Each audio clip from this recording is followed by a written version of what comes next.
Hi hello Swathi Ganga Kannada YouTube ಚಾನಲ್ಗೆ ಎಲ್ಲರಿಗೂ ಸ್ವಾಗತ ಸುಸ್ವಾಗತ. ಇವತ್ತಿನ ವಿಡಿಯೋದಲ್ಲಿ ವರಾಹಮನ ಒಂದು ಮಂತ್ರವನ್ನು ತಿಳಿಸ್ಕೊಡ್ತಾ ಇದ್ದೀನಿ. ಅದರ ಜೊತೆಯಲ್ಲಿ ಇವತ್ತು ವಟ ಸಾವಿತ್ರಿ ವ್ರತ ಇತ್ತು, ಕಾರ ಹುಣ್ಣಿಮೆ ಅನ್ನುವಂಥದ್ದು ಕೂಡ ಇತ್ತು. ಹಾಗಾಗಿ ಇವತ್ತಿನ ದಿವಸ ನಾವು ಯಾವ ಯಾವ ದೇವಸ್ಥಾನಗಳಿಗೆ ಹೋಗಿದ್ದೆ ಸಣ್ಣದಾಗಿ ಅದನ್ನು ಕೂಡ ನಾನು ನಿಮ್ಮ ಜೊತೆಗೆ ತೋರಿಸ್ಕೊಡ್ತಾ ಇದ್ದೀನಿ. ಇವತ್ತು ನೋಡಿ ನಾನೆಲ್ಲ ದೇವಸ್ಥಾನಗಳು ಹೋಗಿದ್ದಿಲ್ಲ, ಯಾವುದನ್ನು ನಾನು ಕ್ಲಿಪ್ಪಿಂಗನ್ನು ತೆಗೆದುಕೊಂಡಿಲ್ಲ. ನಾವು ಅರಳಿ ಮರಕ್ಕೆ ಪೂಜೆಯನ್ನು ಸಲ್ಲಿಸಿರೋ ಅಂಥದ್ದನ್ನು ಮಾತ್ರ ವಿಡಿಯೋ ಮಾಡ್ಕೊಳ್ಳೋರು ಯಾರೂ ಇರಲಿಲ್ಲ. ಹಾಗಾಗಿ ನಾನು ಮಾತ್ರ ಈ ರೀತಿಯಾಗಿ ತೆಕ್ಕೊಂಡು ಬಂದಿದ್ದೀನಿ. ಇದು ಬಂದು ಬೇವಿನ ಮರ. ಬೇವಿನ ಮರದ ಪಕ್ಕದಲ್ಲಿನೇ ಅರಳಿ ಮರ ಇದೆ. ಅರಳಿ ಮರ ಎರಡಿದೆ, ದೊಡ್ಡ ದೊಡ್ಡದು ಹಳೆಯ ಒಂದು ಅರಳಿ ಮರ ಅಂತಲೇ ಹೇಳಬಹುದು. ತುಂಬ ಹಳೆಯದೇ ಇದೆ. ಇಲ್ಲಿ ಸುತ್ತಮುತ್ತಲು ನಮಗೆ ಆಂಜನೇಯ ಸ್ವಾಮಿ ಆಗಿರ್ಬೋದು, ವೆಂಕಟರಮಣ ಸ್ವಾಮಿ, ಶನಿ ಪರಮಾತ್ಮ ಸ್ವಾಮಿ, ಪ್ರತಿಯೊಂದು ದೇವರುಗಳಿದೆ. ರಾಮನ ದೇವಸ್ಥಾನ ಮತ್ತು ಇಲ್ಲಿ ಮುತ್ತು ಮಾರಿಯಮ್ಮ ಚಿಕ್ಕ ದೇವಸ್ಥಾನ ಕೂಡ ಇಲ್ಲಿದೆ. 5 ದೇವಸ್ಥಾನ ಇದೆ. ಹಾಗಾಗಿ ನಾನು ಏನೇ ವಿಶೇಷವಾಗಿರೋ ದಿನ ಇದ್ದರೆ ಇಲ್ಲಿನೇ ಹೋಗುವಂಥದ್ದು. ಯಾಕಂದರೆ ಎಲ್ಲ ದೇವರ ದರ್ಶನವನ್ನು ಸಹ ಮಾಡಿಕೊಂಡು ನಾಗರಕಟ್ಟೆ ಪ್ರದಕ್ಷಿಣೆಯನ್ನು ಹಾಕ್ಕೊಂಡು ಬರಬಹುದು ಅನ್ನೋ ಒಂದು ಕಾರಣಕ್ಕೋಸ್ಕರ ನಾನು ಇಲ್ಲೇ ಹೋಗುವಂಥದ್ದು. ಇಲ್ಲಿ ನೋಡಿ, ಇಲ್ಲಿ ಹೋಗ್ಬಿಟ್ಟು ಈ ರೀತಿಯಾಗಿ ಪೂಜೆಯನ್ನು ಮಾಡ್ಕೊಂಡ್ವಿ. ಪೂಜೆ ಮಾಡಿದ್ನೆಲ್ಲ ನಾನೇನು ವಿಡಿಯೋನ ಮಾಡ್ಕೊಂಡಿಲ್ಲ, ಸರಳವಾಗಿ ಸಿಂಪಲ್ಲಾಗಿ ಪೂಜೆಯನ್ನು ಮಾಡಿಕೊಂಡು, ಅಲ್ಲಿ ಏನು ಜನ ಇರಲಿಲ್ಲ. ಹಾಗಾಗಿ ನಾವು ಈ ರೀತಿಯಾಗಿ ಪೂಜೆ ಮಾಡಿಕೊಂಡು ಕಡಲೆಕಾಳು ಬೆಲ್ಲ ನೈವೇದ್ಯಕ್ಕೆ ತೊಗೊಂಡು ಹೋಗಿದ್ದೆ.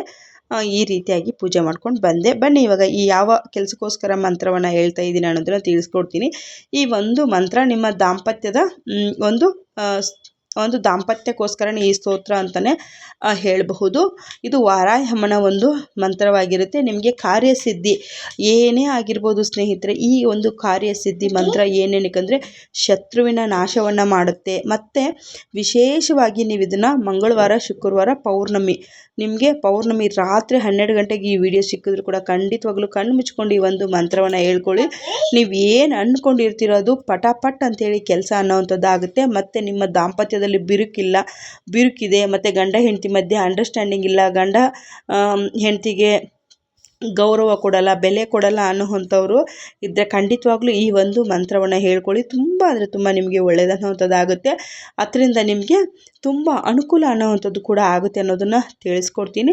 ನಾನು ಮನೆಯಲ್ಲಿ ಸರಳವಾಗಿ ಈ ರೀತಿಯಾಗಿ ಪೂಜೆಯನ್ನು ಮಾಡಿಕೊಂಡಿದ್ದೆ.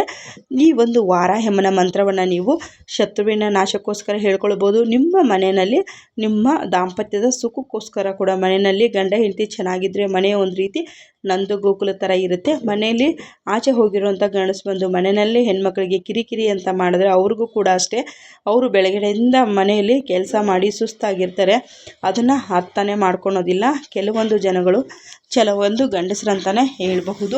ಎಷ್ಟೇ ಕೆಲಸ ಮಾಡಿದ್ರು ಕೂಡ ನಾನು ಆಚೆ ಕಡೆ ಹೋಗಿ ದುಡ್ಕೊಂಡು ಬಂದಿದ್ದೀನಿ, ಮನೆಯಲ್ಲಿ ನಿಂದು ಎಷ್ಟು ಕೆಲಸ, ಇದೇ ಅಲ್ವಾ 4 ಪಾತ್ರೆ ತೊಳೆದಿದೆಯಾ, ಇದೇ ಅಲ್ವಾ ಒಂದು 4 ಬಟ್ಟೆ ತೊಳೆದಿದೆಯಾ, ಈ ಮಾತುಗಳು ಇಬ್ಬರಿಗಲ್ವಾ ಅಡುಗೆ ಮಾಡಿದೆ, 3 ಜನಕ್ಕಲ್ವಾ ಅಡುಗೆ ಮಾಡಿದೆ ಅನ್ನೋವಂಥ ಮಾತುಗಳು ತುಂಬಾ ಇರುತ್ತೆ. ಅದರಿಂದ ತುಂಬ ಜನ ಮಹಿಳೆಯರಿಗೆ, ಒಂದು ಗೃಹಿಣಿಯರಿಗೆ ತುಂಬ ಬೇಜಾರಾಗ್ತಾ ಇರುತ್ತೆ. ಅವ್ರಿಗೆ ಎಷ್ಟೇ ಕೆಲಸವನ್ನು ಮಾಡಿಕೊಂಡ್ರು ನಮ್ಮನ್ನು ಅರ್ಥನೇ ಮಾಡ್ಕೊಳ್ಳೋದಿಲ್ಲ. ಕೆಲವೊಂದು ಸಂದರ್ಭಗಳಲ್ಲಿ ಗಂಡ ಹೆಂಡತಿಗೆ ಸಾಥನ್ನು ಕೊಟ್ಟಿಲ್ಲ ಅಂತಂದರೆ ಆ ಹೆಂಡತಿ ಎಷ್ಟು ಮನಸ್ಸಲ್ಲೇ ನೊಂದಿರ್ತಾರೆ ಅನ್ನೋವಂಥದ್ದನ್ನು ಕೂಡ ಗಂಡು ಮಕ್ಕಳು ಕೂಡ ಅರ್ಥ ಮಾಡ್ಕೊಳ್ಬೇಕು. ಅದೇ ರೀತಿಯಾಗಿ ಹೆಣ್ಮಕ್ಳು ಕೂಡ ಅಷ್ಟೇ. ಇವಾಗ ಗಂಡ ಆಚೆ ಕಡೆ ದುಡಿಮೆಗೆ ಹೋಗಿದ್ದಾರೆ ಅಂತಂದರೆ ಅವ್ರದ್ದು ಯಾವ ರೀತಿ ಕೆಲಸ ಅಂತ ನಿಮ್ಗೆ ಖಂಡಿತವಾಗ್ಲೂ ಗೊತ್ತಿರುತ್ತೆ. ಕೆಲವೊಂದು ಮೆಂಟಲಿ ಟಾರ್ಚರ್ ಆಗಿದೆ, ಕೆಲವೊಂದು ದೈಹಿಕವಾಗಿ ಅವ್ರಿಗೆ ದುಡಿಮೆ ಇರುತ್ತೆ. ಯಾಕಂದರೆ ಕೈಗೆ ಕಾಲಿಗೆ ಕೆಲಸ ಆಗಿರೋವಂಥದ್ದು ಇರುತ್ತೆ. ಅದನ್ನು ಕೂಡ ನೀವು ನೋಡ್ಕೋಬೇಕು. ಅವರು ಕೂಡ ಜನರ ಮಧ್ಯೆ. ಹಾಗಾಗಿ ಒಬ್ಬರಿಗೆ ಕೋಪ ಬಂದಾಗ ಇನ್ನೊಬ್ಬರು ಸಹಿಸ್ಕೊಳ್ಳಿ, ಇನ್ನೊಬ್ರಿಗೆ ಕೋಪ ಬಂದಾಗ ಇನ್ನೊಬ್ಬರು ಸಹಿಸ್ಕೊಳ್ಳಿ. ಆವಾಗ ಮಾತ್ರ ಸುಖ ಸಂಸಾರ ಅನ್ನುವಂಥದ್ದು ಸಾಗರದ ರೀತಿಯಲ್ಲಿ ನಡೆಯುತ್ತೆ ಅನ್ನೋದನ್ನು ಹೇಳ್ತೀನಿ. ಯಾಕಂದರೆ ಅನ್ಯೋನ್ಯತೆ ಅನ್ನೋದು ತುಂಬ ಅಂದರೆ ತುಂಬ ಮುಖ್ಯ. ಅದರ ಜೊತೆಯಲ್ಲಿ ನಂಬಿಕೆ ಕೂಡ ತುಂಬ ಅಂದರೆ ತುಂಬ ಮುಖ್ಯ ಅಂತೇಳಿ ತಿಳಿಸ್ಕೊಡ್ತೀನಿ. ಪೌರ್ಣಮಿ, ಅಮಾವಾಸ್ಯೆ ಸಂದರ್ಭಗಳಲ್ಲಿ ಮನೆಯಲ್ಲಿ ಸಣ್ಣ ಪುಟ್ಟ ಕಿರಿಕಿರಿಗಳು, ಗಲಾಟೆಗಳು ಆಗ್ತಾಯಿದ್ರೆ ನೀವೇನು ಮಾಡಿಯಪ್ಪ ಅಂತಂದರೆ ನಿಮ್ಮ ಒಂದು ಮುಷ್ಟಿನಲ್ಲಿ ಒಂದು ಹರಳುಪ್ಪನ್ನು ತೆಗೆದುಕೊಳ್ಳಿ. ಅದನ್ನು ನಿಮ್ಮ ಮನೆಯ ಮುಂಬಾಗಿಲ ಹತ್ರ ನಿಂತ್ಕೊಂಡು ನಿಮಗೂ 3 ಸತಿ ದೃಷ್ಟಿಯನ್ನು ತೆಕ್ಕೊಳ್ಳಿ.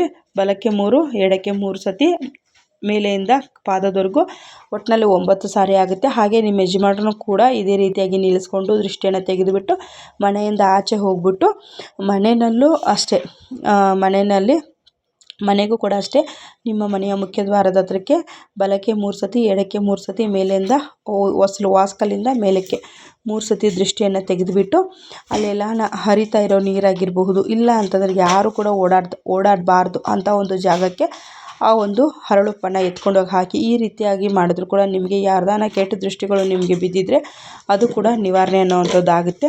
ಇವಾಗ ನಾನು ಹೇಳ್ತಾ ಇರುವಂಥ ಮಂತ್ರ ಒಂದು ಕಾರ್ಯಸಿದ್ಧಿ ಆಗೋದಕ್ಕೆ, ನಿಮ್ಗೆ ಏನಾನ ಒಂದು ಕೆಲಸ ಆಗಬೇಕು ಮತ್ತು ನಿಮ್ಮ ಗಂಡಂದರು ನಿಮ್ಮ ಮಾತನ್ನು ಕೇಳಬೇಕು ಅಂತ ಅನ್ನೋದಕ್ಕಾಯಿತು. ಇಲ್ಲ ಅಂದರೆ ಏನಾದರೂ ನಿಮಗೆ ಕಾರ್ಯಸಿದ್ಧಿ ಇದೇ ಅಂತಲ್ಲ, ಗಂಡ ಹೆಂಡತಿ ಮಧ್ಯ ಅಂತಲೇ ಅಲ್ಲ, ಆದರೆ ಏನೇ ಒಂದು ಸಮಸ್ಯೆ ಇದ್ರೂ ಕೂಡ ಏನೇ ಒಂದು ಕಾರ್ಯಸಿದ್ಧಿಗೋಸ್ಕರ ಈ ಮಂತ್ರವನ್ನು ಖಂಡಿತವಾಗ್ಲೂ ನೀವು ಹೇಳ್ಕೊಳ್ಬಹುದು. ಈ ಮಂತ್ರ ಬಂದು ಕಾರ್ಯಸಿದ್ಧಿ ಮಂತ್ರ ಆಗಿರುತ್ತೆ. ವಾರಾಹ್ಯಮ್ಮನ ನಂಬಿ, ವಾರಾಹ್ಯಮ್ಮನ ನಂಬಿದ್ರೆ ಯಾವುದೇ ಕಾರಣಕ್ಕೂ ಕೂಡ ವಾರಾಹ್ಯಮ್ಮ ಕೈ ಬಿಡೋದಿಲ್ಲ. ಇದನ್ನು ರಾತ್ರಿ ಮಲಗೋದಕ್ಕೆ, ಇದಕ್ಕೆ ಸ್ನಾನ ಬೇಡ, ಏನೂ ಬೇಡ. ರಾತ್ರಿ ಮಲಗೋದಕ್ಕೆ ಮುನ್ನ 3 ಬಾರಿ, ಕೇವಲ 3 ಬಾರಿ ಹೇಳಿದ್ರೆ ಸಾಕಾಗುತ್ತೆ. 3 ಬಾರಿ ಹೇಳಿಬಿಟ್ಟು ಮಲ್ಕೊಳ್ಳಿ. ಬೆಳಗ್ಗೆ ನಿಮ್ಗೆ ಏನು ಕೆಲಸ ಆಗಬೇಕು ಅನ್ನೋದನ್ನು ಕೂಡ ಕೇಳ್ಕೊಳ್ಳಿ. ಬೆಳಗ್ಗೆ ಎದ್ದ ತಕ್ಷಣ ನೀವೇ ನೋಡಿ ಪವಾಡ ಅಂತಲೇ ಹೇಳ್ಬೋದು. ಪೌರ್ಣಿಮೆ ಆಗಿರೋದ್ರಿಂದ ವಿಶೇಷವಾಗಿರೋಂಥ ಶಕ್ತಿ ಇರುತ್ತೆ ಮಂತ್ರಕ್ಕೆ. ಓಂ ಐಂ ಕ್ಲೀಂ ಸರ್ವಸಿದ್ಧಿ ಪ್ರದಾಯಿನಿ ವಾರಾಹಿ ದೇವಿ ನಮೋಸ್ತುತೆ. ಓಂ ಐಂ ಕ್ಲೀಂ ಸರ್ವಸಿದ್ಧಿ ಪ್ರದಾಯಿನಿ ವಾರಾಹಿ ದೇವಿ ನಮೋಸ್ತುತೆ. ಈ ರೀತಿಯಾಗಿ ನೀವು ಕೇವಲ 3 ಬಾರಿ ಹೇಳಿದ್ರೆ ಸಾಕಾಗುತ್ತೆ. ಅದರಿಂದ ನೀವು ಚಮತ್ಕಾರದ ಥರನೇ ನಿಮಗೆ ಮನೆಯಲ್ಲಿ ಪವಾಡ ಆಗುತ್ತೆ ಅಂತಲೇ ಹೇಳ್ಬಹುದು. ಖಂಡಿತವಾಗ್ಲೂ ಈ ಒಂದು ಮಂತ್ರವನ್ನು ಹೇಳ್ಕೊಳ್ಳಿ. ನಿಮಗೆ ತುಂಬ ಅಂದರೆ ತುಂಬ ಒಳ್ಳೆಯದು ಅನ್ನೋವಂಥದ್ದಾಗುತ್ತೆ. ಅನುಕೂಲ ಕೂಡ ನಿಮಗೆ ಆಗುತ್ತೆ ಅನ್ನೋದನ್ನು ತಿಳಿಸ್ಕೊಡ್ತೀನಿ. ವಿಡಿಯೋ ಇಷ್ಟ ಆಗ್ತಾಯಿದ್ರೆ ಲೈಕ್ ಮಾಡಿ, ಶೇರ್ ಮಾಡಿ, ಸಬ್ಸ್ಕ್ರೈಬ್ ಮಾಡಿಕೊಂಡು ಸ್ವಾತಿ ಗಂಗಾ ಕನ್ನಡ ಯೂಟ್ಯೂಬ್ ಚಾನಲ್ಗೆ ಸಪೋರ್ಟ್ ಮಾಡಿ ಅಂತ ಕೇಳ್ಕೊಳ್ತೀನಿ. ಮತ್ತು ನಿಮಗೆ ಯಾವ ರೀತಿಯಾಗಿ ವಿಡಿಯೋ ಕೊಡಬೇಕು ಅನ್ನೋದನ್ನು ಕೂಡ ಖಂಡಿತವಾಗ್ಲೂ ಕಮೆಂಟಲ್ಲಿ ಬರೆದು ತಿಳಿಸಿ. ನಾನು ಕೊಟ್ಟಿರೋ ಅಂಥ ಮಾಹಿತಿ ನಿಮಗೆ ಸ್ವಲ್ಪ ಇಷ್ಟ ಆಗಿದರೆ, ಯೂಸ್ಫುಲ್ ಆಗಿದರೆ ಲೈಕ್ ಮಾಡಿ, ಶೇರ್ ಮಾಡಿ, ಸಬ್ಸ್ಕ್ರೈಬ್ ಮಾಡಿ. Thank you for watching. ನಮಸ್ತೆ.